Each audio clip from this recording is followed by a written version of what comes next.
Sejarah panjang Fakultas Teknik tidak dapat dipisahkan dari sejarah Universitas Negeri Surabaya. Embrio Universitas Negeri Surabaya berawal dari kursus B1 dan B2 pada tahun 1950. Pada perkembangannya, berdasarkan keputusan Menteri PPIP nomor 182 tahun 1964, secara resmi berdirilah IKIP Surabaya pada tahun 19 Desember 1964 bersamaan dengan terbentuknya Fakultas Keguruan Ilmu Teknik atau disingkat FKIT di samping 4 fakultas lainnya. Seiring dengan bergantinya IKIP Surabaya menjadi Universitas Negeri Surabaya, maka Fakultas Teknik juga mendapatkan kewenangan membuka program studi non-kependidikan di samping program studi yang sudah ada terlebih dahulu. Fakultas Teknik saat ini memiliki 5 jurusan yang diimplementasikan ke dalam 20 program studi yang dapat terus berkembang mengacu pada dinamika kebutuhan pasar kerja global dan perkembangan iptek. Fakultas Teknik merupakan salah satu fakultas yang ada di Universitas Negeri Surabaya. Fakultas Teknik mempunyai visi dan misi. Visi Fakultas Teknik adalah unggul dalam teknologi dan pendidikan kejuruan, excellence in technology and vocational education. Adapun misi Fakultas Teknik antara lain, yang pertama, menyelenggarakan pendidikan berkualitas yang relevan dengan kebutuhan pasar global dan perkembangan iptek dan yang mengacu kepada standar nasional pendidikan tinggi. Yang kedua, mengembangkan riset dalam bidang iptek dan pendidikan kejuruan yang dilandasi profesionalisme untuk diterapkan kepada masyarakat dan dunia pendidikan. Yang ketiga, mengembangkan kerjasama kemitraan yang strategis dengan berbagai perguruan tinggi, pemerintah, dunia usaha dan industri, organisasi masyarakat, serta asosiasi profesi dan industri. Yang keempat, membangun institusi yang sehat, efisien, efektif, produktif, transparan, akuntabel, sejahtera, dan berkeadilan. Dan yang terakhir, kelima, yaitu menjadikan Fakultas Teknik UNESA sebagai pusat pengembangan pendidikan teknologi dan Saya, Wakil Dekan 1 Fakultas Teknik, ingin menyampaikan program kerja Fakultas Teknik untuk tahun 2020. Yang pertama tentang pemutahiran kurikulum, baik itu untuk sarjana pendidikan, sarjana non-pendidikan, dan sarjana terapan. Kemudian berikutnya kita akan melanjutkan update untuk buku panduan tugas akhir dan buku panduan praktek kerja lapangan. Di satu sisi kita akan mengadakan kegiatan Asosiasi Pendidikan Teknologi Indonesia atau APTEKindo yang dilakukan di Manado, yang harapannya nanti kita bisa memberikan sumbangan-sumbangan terhadap tema-tema pendidikan vokasi atau pendidikan kejuruan yang akan datang. Jadi untuk bidang 2, sarana prasarana di Fakultas Teknik, itu yang terlist inventarisnya sampai saat ini ada gedung A1, gedung A2, gedung A3, gedung A3 ini adalah gedung jurusan PKK, kemudian gedung A4 ini adalah jurusan teknik sipil, kemudian gedung A5 jurusan teknik elektro, kemudian gedung A6 jurusan teknik mesin, gedung A7 dan A8 merupakan lab terpadu dari semua prodi yang ada, kemudian gedung A9 merupakan gedung bangunan baru dari IDB, kemudian gedung itu termasuk juga lab terpadu kita, kemudian ada gedung A10 merupakan jurusan teknik informatika. Dari semua gedung ini, terpadu lab itu ada di A7, A8, ini meliputi beberapa lab. kemudian A9 juga meliputi beberapa lab, khususnya lab robotik. Nah, untuk ke depan itu kita adakan master plan dalam pembangunan sarana prasarana Fakultas Teknik ke depan. Di master plan itu memang ada bangunan pasca sarjana yang program kerja daripada UNESA ke depan itu pasca sarjana akan diserahkan pada fakultas masing-masing. Kemudian di master plan itu kita juga akan membuat sarana untuk SPBU maupun minimarket. Nah, itu semua bisa dilihat pada maket master plan Fakultas Teknik di gedung E1 lantai bawah atau di ruang lobi. Prestasi mahasiswa Fakultas Teknik di tahun-tahun ini sungguh sangat fenomenal. Salah satunya keikutsertaan mahasiswa teknik ke kejuaraan internasional. Salah satu yang diikuti kemarin ada 2. Yang pertama adalah mahasiswa mesin, itu lolos seleksi kejuaraan mobil hemat energi Eco Marathon di Malaysia. Dari 200 perguruan tinggi, syukur alhamdulillah prestasi mahasiswa kita bisa finish di 11 besar. Itu prestasi yang sungguh membanggakan.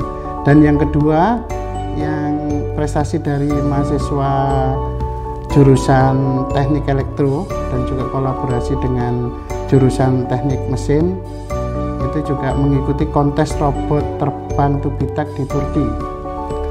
Dari 100 peserta seluruh dunia, syukur alhamdulillah lagi kita bisa finish di urutan ke-10.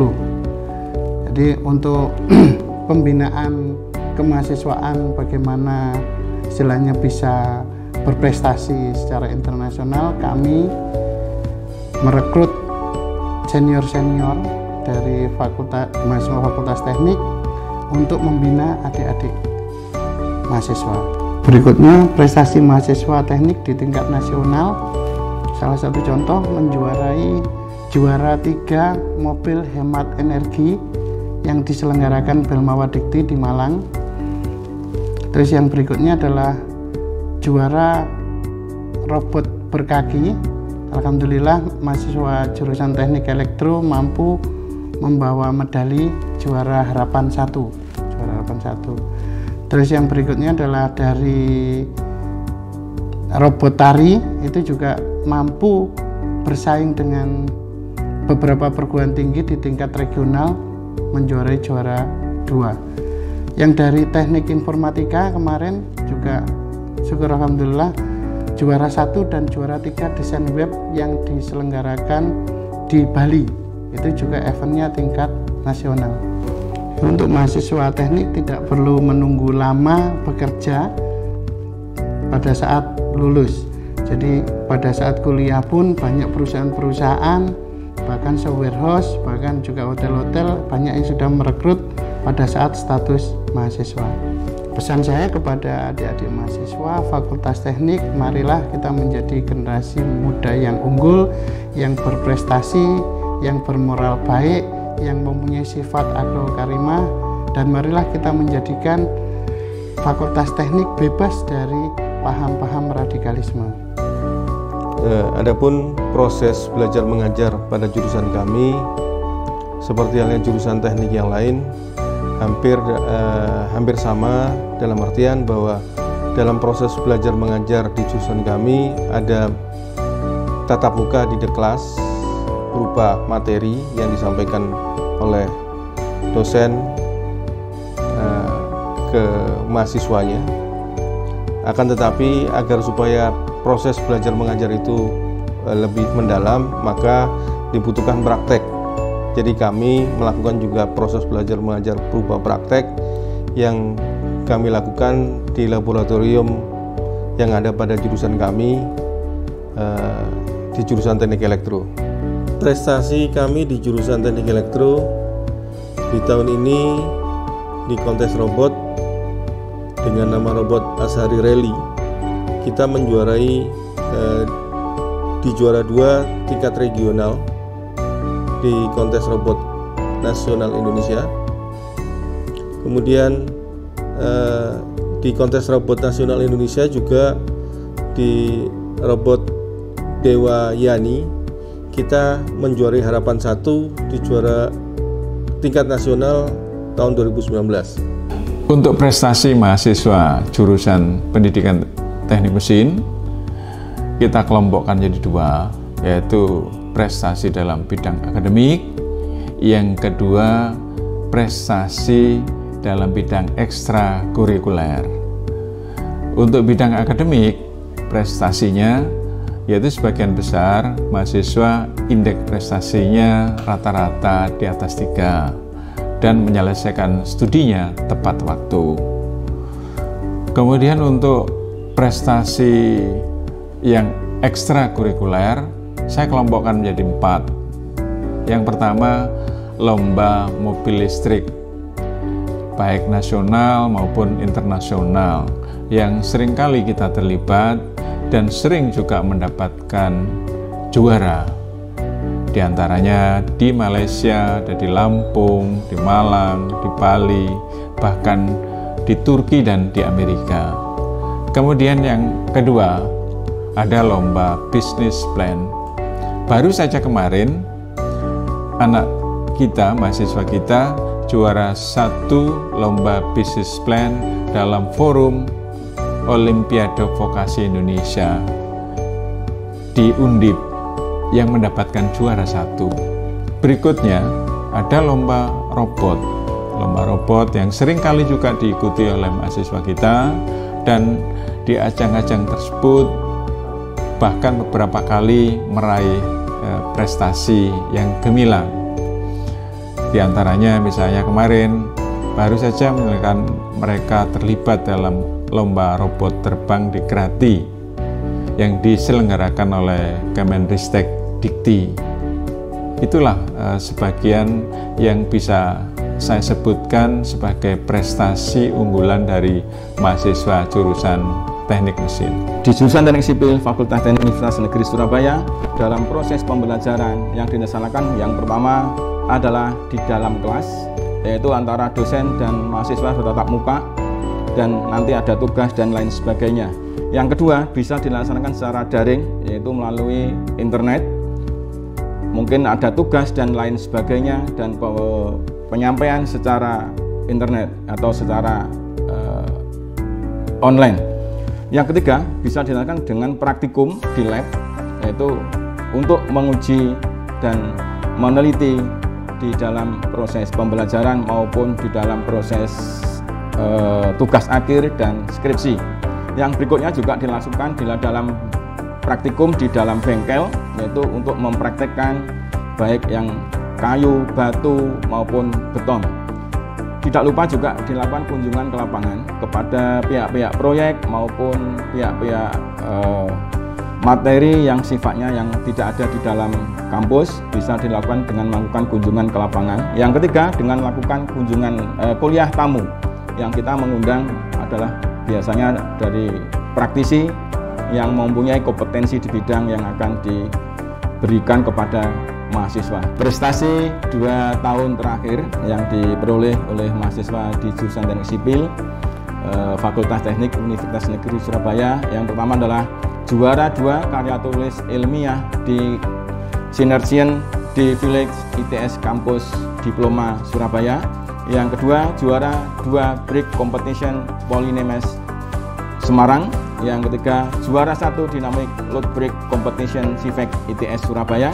Yang berikutnya adalah juara kategori kinerja struktural, juara kategori kesesuaian implementasi desain, dan juara 2 kompetensi bangunan gedung Indonesia atau KPGI ke-10 di Politeknik Negeri Ujung Pandang, Makassar.